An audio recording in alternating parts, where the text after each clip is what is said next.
ഖബർ വ്യവസായം കൊഴിപ്പിച്ച് കീശ നിറയ്ക്കാൻ മെനക്കിടുന്ന മുസ്ലിയാക്കന്മാർ ദീനിന് നിരക്കാത്ത കള്ളക്കഥകൾ പ്രചരിപ്പിച്ചുകൊണ്ട് സ്വന്തം അനുയായികളെ വിഡ്ഢികളാക്കുന്ന ദയനീയ കാഴ്ചയാണ് ഇനി നാം കാണാൻ പോകുന്നത്. ഇസ്ലാമിലേക്ക് കൊണ്ടുവന്ന ജനങ്ങളുടെ കണക്കാണ്. ഇതൊരു ചരിത്ര സത്യമാണ് സഹോദരങ്ങളെ, നമ്മൾ പഠിക്കണം. 90 ലക്ഷം ജനങ്ങളാണ് അതിന്റെ പറ്റിയിരിക്കുന്നത്. ഞാൻ പറഞ്ഞാൽ ഈ വെള്ളക്കടലിന്റെ പരിസരത്തുള്ള ഈ ഏതെങ്കിലും ഈ മഹാനുഭാവനോട് താല്പര്യമുള്ളവർക്ക് മാറുന്നതുകൊണ്ട് പറയാം, അയാളത് പ്രസംഗത്തിന്റെ പവറിന് വേണ്ടി പറഞ്ഞതാണ്. ഏതെങ്കിലും ഒരു തലയിൽ കെട്ടുകാരൻ പറഞ്ഞാൽ നിങ്ങൾക്ക് പറയാം നേർച്ച നടത്താൻ വേണ്ടി പറഞ്ഞതാ, അശ്ലീല മൗനം ഇറങ്ങാൻ വേണ്ടി പറഞ്ഞതാ നിങ്ങൾക്ക് പറയാം. എൻസൈക്ലോപീഡിയയുമായി ബന്ധപ്പെട്ട് 90 ലക്ഷത്തിൽ ഒരാളെങ്കിലും ഇസ്ലാമിലേക്ക് വരാൻ കുറവുണ്ട് എന്ന കണക്ക് കൊണ്ടുവരാൻ പറ്റുമോ സഹോദരങ്ങളെ? 90 ലക്ഷം ജനങ്ങളാ ലോകത്ത് ആർക്കാണ് സാധിക്കുക? അവർക്ക് എങ്ങനെയാണ് ഇസ്ലാമിലേക്ക് വന്നത്? പ്രസംഗം കേട്ടിട്ടാണോ? ക്ലാസ് എടുത്തിട്ടാണോ? തലയിൽ കൈവച്ച് പ്രാർത്ഥന നടത്തിയിട്ടാണോ? വാള് കാണിച്ചത് കേട്ടിട്ടാണോ? ഈ 90 ലക്ഷത്തിൽ 80 ലക്ഷവും ഇസ്ലാമിലേക്ക് വന്നത് ഒറ്റ നോട്ടം കൊണ്ട് മാത്രമാണ്. ഈ 90 ലക്ഷത്തിൽ 80 ലക്ഷവും ഇസ്ലാമിലേക്ക് വന്നത് ഒറ്റ നോട്ടം കൊണ്ട് മാത്രമാണ്. ഈ 90 ലക്ഷത്തിൽ 80 ലക്ഷവും ഇസ്ലാമിലേക്ക് വന്നത് ഒറ്റ നോട്ടം കൊണ്ട് മാത്രമാണ്. അവരൊക്കെ ഈ രാജ്യത്തിന്റെ ഭരണചക്രം എങ്ങനെ നീങ്ങണം എന്ന് ഇപ്പോഴും തീരുമാനിച്ചുകൊണ്ടിരിക്കുന്നവരാണ്. എനിക്ക് ആവശ്യത്തിൽ ഒരു സംശയവുമില്ല. അവരൊക്കെ ഈ രാജ്യത്തിന്റെ ഭരണചക്രം എങ്ങനെ നീങ്ങണം എന്ന് ഇപ്പോഴും തീരുമാനിച്ചുകൊണ്ടിരിക്കുന്നവരാണ്. എനിക്ക് ആവശ്യത്തിൽ ഒരു സംശയവുമില്ല.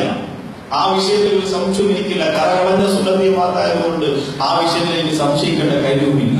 മഹാന്മാരായ പ്രവാചകന്മാരുടെ ത്യാഗങ്ങളുടെ കഥയറിയാവുന്ന, ഇസ്ലാമിന്റെ ചരിത്രമറിയാവുന്നവർ ഈ പൊട്ടക്കഥകളെ വലിച്ചെറിയുക തന്നെ ചെയ്യും.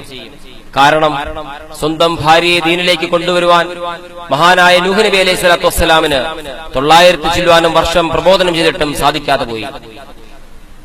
മഹാനായ ഇബ്രാഹിം നബി അലൈഹി സ്വലാത്തു വസ്സലാമയ്ക്ക് പ്രതിമ കച്ചവടക്കാരനായ തന്റെ പിതാവ് ആസറിനെ ഇസ്ലാം എന്ന ഈ മഹത്തായ ദീനിലേക്ക് കൊണ്ടുവരുവാൻ സാധിച്ചില്ല എന്നതും യാഥാർത്ഥ്യം മാത്രം.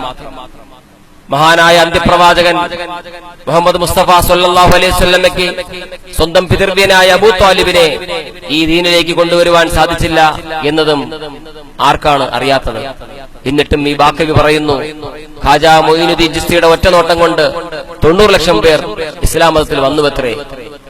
സ്വന്തം താല്പര്യങ്ങൾക്ക് വേണ്ടിയും സാമ്പത്തിക നേട്ടങ്ങൾക്ക് വേണ്ടിയും മഹാന്മാരായ ആളുകളെ അതിരുകവിഞ്ഞ് പുകഴ്ത്തുമ്പോൾ, അല്ലെങ്കിൽ അവർക്ക് മേൽ കള്ളക്കഥകൾ ഉണ്ടാക്കി പറയുമ്പോൾ, സ്വാഭാവികമായും അതിനേക്കാൾ ഉയർന്ന സ്ഥാനത്തുള്ള പ്രവാചകന്മാരെ തങ്ങൾ അറിയാതെ എഴുത്തുകയാണ് എന്ന തിരിച്ചറിവ് ബാക്കവിമാർക്കുണ്ടായാൽ നന്ന്.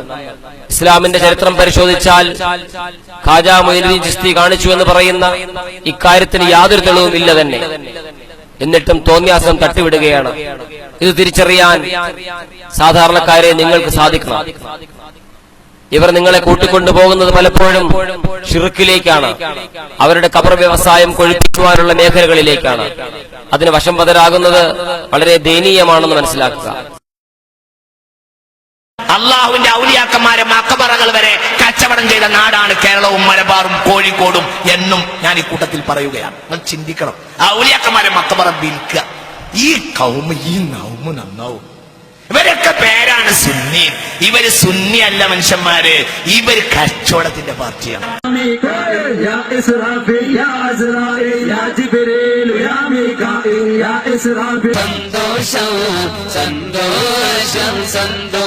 ഇവര് സുന്നി അല്ല മനുഷ്യന്മാര്, ഇവര് കച്ചവടത്തിന്റെ പാർട്ടി. സന്തോഷം സന്തോഷം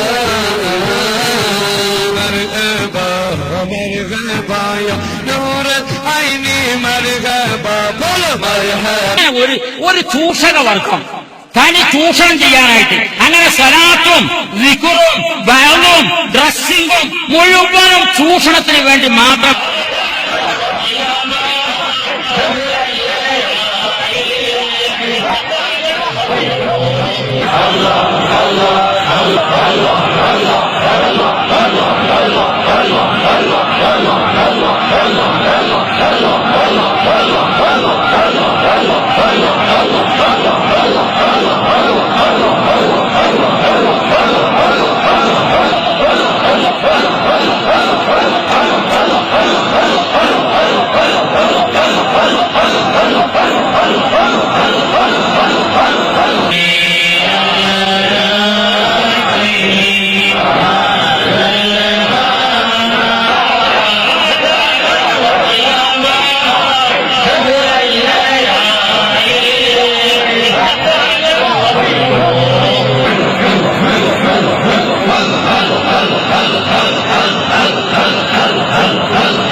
ചൂഷകവർഗം തനി ചൂഷണം ചെയ്യാനായിട്ട് അങ്ങനെ സലാത്തും ദിക്റും ബയലും ഡ്രസ്സിങ്ങും മുഴുവനും ചൂഷണത്തിന് വേണ്ടി മാത്രം.